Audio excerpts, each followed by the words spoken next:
BBQ Noticias. Buenas noches, guardianes del pulso global. Soy Isabela Briones, y esto es BBQ Noticias, donde los sábados no son para desconectar del mundo sino para procesar las 4 noticias que están redefiniendo el balance geopolítico mientras el resto del planeta se relaja.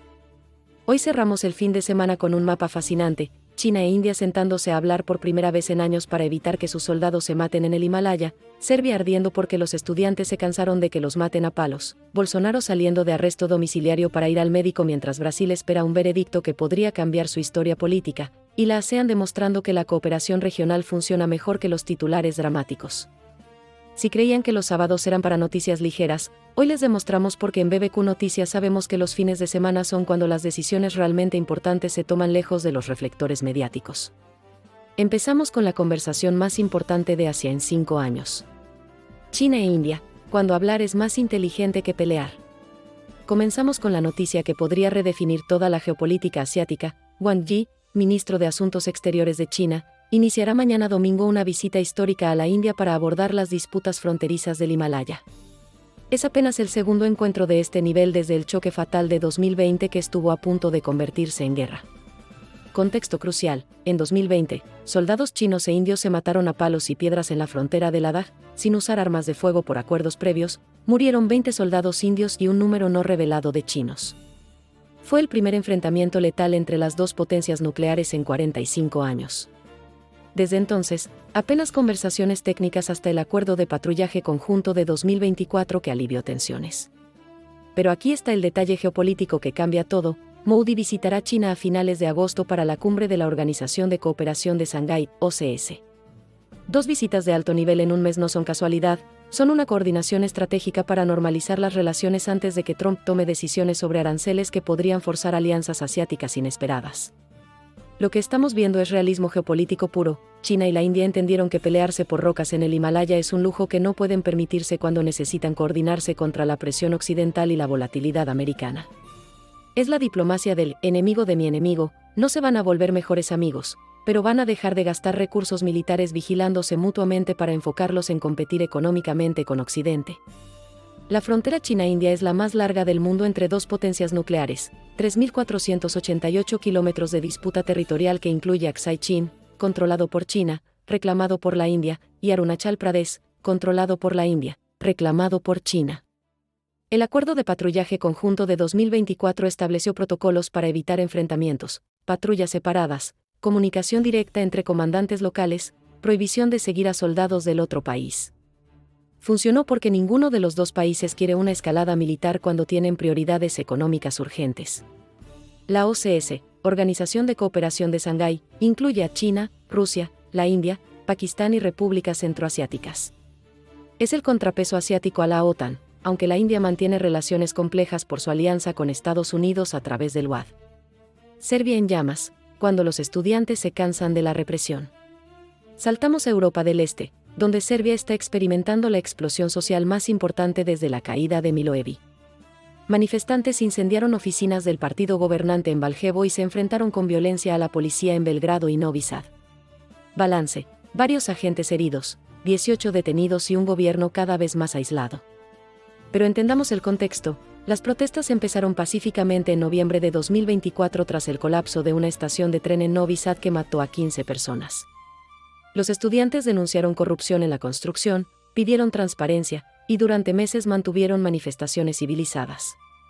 La escalada a la violencia indica que el gobierno de Aleksandar Vučić no ofreció reformas reales y optó por una represión creciente. La geografía de las protestas es significativa: no solo Belgrado, la capital política, sino Valjevo y Novi Sad, centros económicos regionales.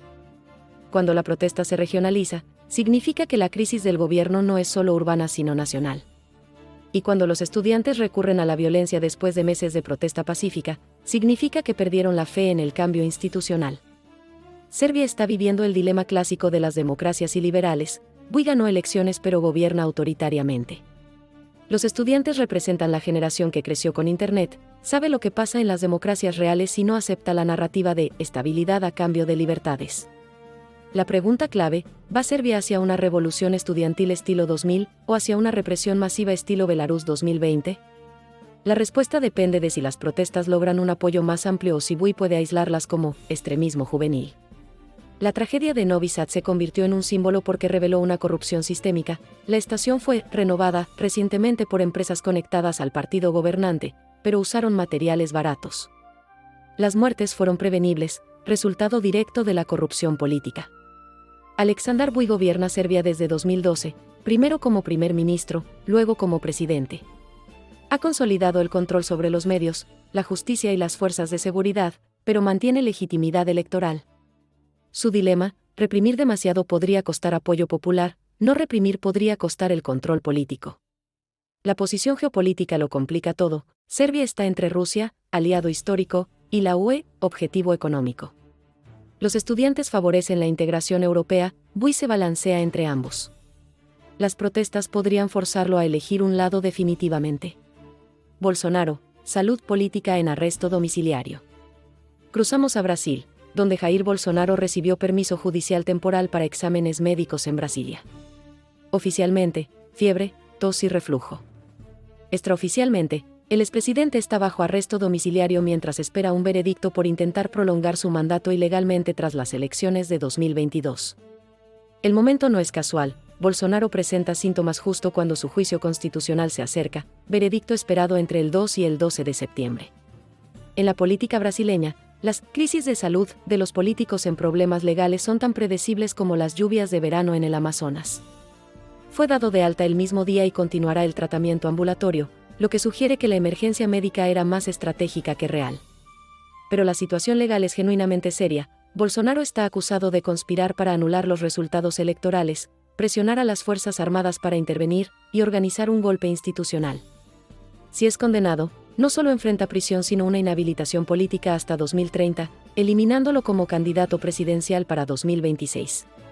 La emergencia médica de Bolsonaro revela la estrategia de sus abogados: humanizar al expresidente antes del veredicto, crear una narrativa de persecución política y ganar tiempo para negociar acuerdos por debajo de la mesa.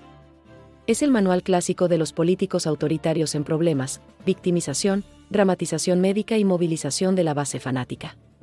Funcionó para Trump en algunos casos, pero Brasil tiene instituciones judiciales menos politizadas que Estados Unidos. Los cargos contra Bolsonaro incluyen reuniones con comandantes militares para discutir una intervención constitucional, presión sobre el Tribunal Superior Electoral para anular votos, y coordinación de ataques del 8 de enero de 2023 contra edificios democráticos en Brasilia. El Supremo Tribunal Federal brasileño es menos politizado que la Corte Suprema americana, pero enfrenta una presión política intensa. Una condena de Bolsonaro podría desestabilizar su base electoral, 30% del país, pero una absolución podría deslegitimar las instituciones democráticas. El factor 2026: si Bolsonaro es inhabilitado, la derecha brasileña necesita un nuevo líder. Candidatos potenciales incluyen gobernadores como Tarcísio de Freitas, São Paulo, o Romeu Zema, Minas Gerais. Lula, con 80 años, probablemente no será candidato. Atención, guardianes del pulso global. ¿Tienes una propiedad y buscas que se convierta en un verdadero éxito en Airbnb? El secreto no está solo en la ubicación, está en el diseño. Les presento a Arcplan, la firma que fusiona arquitectura, diseño y estrategia comercial. Su misión: convertir espacios comunes en alojamientos excepcionales y rentables. Olvídate de la poca profesionalización. Con Arcplan, tu propiedad se cocina al punto para ser una mina de oro. Si quieres maximizar tus ingresos y tener un negocio consolidado, no lo dejes al azar. Agenda tu llamada con los expertos de Arcplan ahora mismo. Llama al +52 59 5107 4280. Arcplan, espacios que inspiran estancias. ASEAN, cooperación regional que realmente funciona. Y cerramos con la noticia que demuestra que no todas las organizaciones regionales son puro teatro diplomático. Una misión de observadores de la ASEAN concluyó su evaluación de seguridad en la frontera Camboya-Tailandia, encabezada por un agregado de defensa malasio, buscando fortalecer la cooperación contra el contrabando y los delitos transfronterizos. Esta operación revela algo fascinante: la ASEAN está evolucionando de club de conversación a organización funcional. La frontera Camboya-Tailandia tiene una historia de conflictos, disputa del templo Preah contrabando masivo y tráfico de personas. Que Malasia lidere una misión de seguridad entre dos países históricamente rivales muestra una madurez institucional real. La metodología también es inteligente. En lugar de imponer soluciones desde arriba, la ASEAN usa la observación cooperativa. Países neutrales ayudan a rivales a encontrar soluciones mutuamente aceptables. Es una diplomacia preventiva en acción, resolver problemas antes de que se conviertan en crisis. La ASEAN está demostrando que el multilateralismo funcional es posible cuando se basa en intereses prácticos compartidos, seguridad fronteriza, comercio, estabilidad, en lugar de grandes ideologías geopolíticas. Es el antimodelo de organizaciones como la OEA o la Liga Árabe, que gastan más tiempo en debates ideológicos que en soluciones prácticas. La ASEAN resuelve problemas concretos para países específicos, y eso genera legitimidad institucional real. La ASEAN, Asociación de Naciones del Sudeste Asiático, incluye a Indonesia, Tailandia, Singapur, Filipinas, Malasia, Brunei, Vietnam, Laos, Myanmar y Camboya. PIB combinado de 3.8 billones de pesos, población de 650 millones. La frontera Camboya-Tailandia se extiende por 817 kilómetros, incluye selvas densas, múltiples cruces no oficiales y economías informales masivas. Históricamente, ha sido una ruta para el contrabando de drogas, armas, personas y recursos naturales. El modo ASEAN, ASEAN Way, enfatiza el consenso, la no interferencia y la diplomacia informal. Los críticos lo llaman ineficiente, pero los defensores argumentan que mantiene la estabilidad regional en una zona históricamente conflictiva. Myanmar presenta el desafío mayor. Desde el golpe militar de 2021, la ASEAN ha limitado la participación de Myanmar en las cumbres, pero evita las sanciones formales o la expulsión. El orden mundial se reorganiza mientras nadie mira. Conectemos estos 4 puntos porque revelan exactamente cómo se está reorganizando el orden geopolítico mundial, no a través de grandes declaraciones en la ONU, sino mediante conversaciones bilaterales discretas, protestas estudiantiles que cambian gobiernos, crisis de salud de políticos autoritarios y cooperación regional práctica. China e India dialogan, el realismo asiático supera la rivalidad tradicional. Serbia en protestas, la generación digital rechaza el autoritarismo electoral. Bolsonaro enfermo, los autoritarios usan la victimización ante la justicia. La ASEAN funciona, el multilateralismo práctico supera el ideológico. La intersección de estas 4 noticias nos dice que estamos en un momento de transición geopolítica silenciosa. Las grandes potencias priorizan el pragmatismo sobre la confrontación, las nuevas generaciones rechazan el autoritarismo disfrazado de democracia, los líderes populistas enfrentan consecuencias legales reales, y las organizaciones regionales demuestran que la cooperación funciona mejor que la competencia. No es el fin de las rivalidades geopolíticas, pero sí la maduración hacia formas más sofisticadas de competencia. China y la India compiten económicamente pero cooperan en seguridad. Serbia vive una tensión entre el viejo autoritarismo y la nueva democracia. Brasil procesa legalmente a sus populistas en lugar de tolerarlos indefinidamente. La ASEAN muestra que el multilateralismo sirve cuando resuelve problemas reales. Es una evolución geopolítica, de la confrontación ideológica al pragmatismo institucional, del populismo impune a la rendición de cuentas democrática, del unilateralismo a la cooperación selectiva. Perspectiva para el domingo y la semana entrante. Este domingo, mientras el mundo descansa, la geopolítica sigue evolucionando. Y aquí está lo que vamos a estar monitoreando para la próxima semana. Domingo, inicio oficial de la visita de Wang Yi a la India. ¿Lograrán acuerdos específicos sobre el patrullaje fronterizo? Lunes, reacciones internacionales a la escalada de violencia en Serbia. ¿Interviene la UE como mediador? Martes, desarrollo legal del caso Bolsonaro. ¿Aparecen nuevas evidencias antes del veredicto? Miércoles, implementación de las recomendaciones de la ASEAN para la seguridad fronteriza Camboya-Tailandia. Jueves, preparativos para la cumbre de la OCS donde Modi visitará China a finales de mes. Las tendencias clave para seguir: pragmatismo asiático, rivalidades gestionadas cooperativamente. Democracia generacional, jóvenes que rechazan el autoritarismo electoral. Rendición de cuentas autoritaria, consecuencias legales para los populistas. Multilateralismo funcional, organizaciones que resuelven problemas reales. Y así cerramos este sábado, 16 de agosto en BBQ Noticias Nocturnas. Una jornada que nos mostró una diplomacia china-india pragmática, estudiantes serbios que escalaron después de meses de paciencia, Bolsonaro usando una crisis médica estratégica antes de su veredicto, y la ASEAN demostrando que la cooperación regional funciona cuando se enfoca en problemas concretos.